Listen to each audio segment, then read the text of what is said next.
अवलौकिक झालं. जे शिकायला मिळालं ते बाबांना पश्चिम बंगालमध्ये. कुठे? आता परिस्थिती अशी असते का स्वामी हा शब्द म्हणल्यानंतर तिथं संत वाङ्मय आलं, साधुत्व आलं, बरोबर आहे. आता याच्यामध्ये अनेक प्रकार आहेत. वैष्णव पंथ वेगळा, काही दुसरं वेगळं, शिवपंथ वेगळा. या पंथामध्ये अनेक एक भाग कोड भाग आहेत. नाथपंथ आहेत.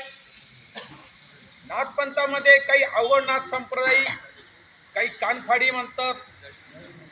पण प्रणवानंद स्वामींचं नेमकं कोणत्या पंथाचे आहे, कोणत्या मार्गाचे आहे, यांचं अध्यात्माचं स्वरूप कसं आहे हे बरेच लोकांना बरेच दिवस कळालं नाही. बरेचशा लोकांना बरेच दिवस कळालंच नाही. 1969 मध्ये बाबा पाटणा देवीला कधी आले? 1969 मध्ये. आता 1969 मध्ये बाबा जेव्हा पाटणा देवीला आले त्यावेळी सगळीकडे जंगल होतं, रस्ता पाहिजे तसा नाही. एक साधारण कुठेतरी एक साधी झोपडी बांधली, 3 दगडाची चूल राहायची. कधी कधी आजूबाजूचे लोक थोडेफार यायचे, सहकार्य करायचे. 2 जणांपुरतं 3 जणांपुरतं काहीतरी भात खिचडी म्हणा, परोठे म्हणा बनवल्या जायचे, जेवण करायचे. आणि बाबांना देवीची आराधना ही पाटणा देवीची आराधना त्यांनी तिथून जशी सुरुवात केली. सुरुवातीला एक जुनी देवी होती, नंतर पुन्हा वेगळं झालं.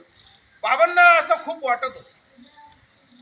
डी चव्हाण 40 गावचे माजी आमदार आणि वनमंत्री होते, डी चव्हाण म्हणून.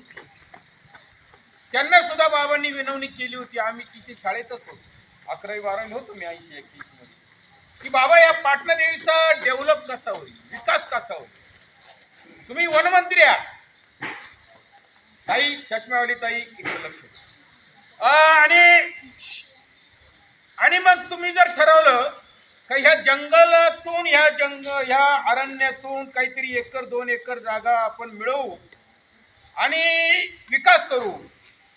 जसं तुमचं तुळजाभवानी, जसं गडावरची सप्तशृंगी देवी, अंबा माता, कालिका माता, दुर्गा माता, कोल्हापूरची महालक्ष्मी, हे 3 पीठं 3.5 पीठं, यामध्ये आपल्या देवीचं सुद्धा एक अर्ध पीठ का 1 पीठ म्हणून त्यांनी पाटणा देवीचं प्रख्यात आहे, महाराष्ट्रात आहे, ऐतिहासिक आहे, भौगोलिक वर्णन आहे, शाश्वत आहे, वास्तविक आहे, त्यात काल्पनिकता नाही.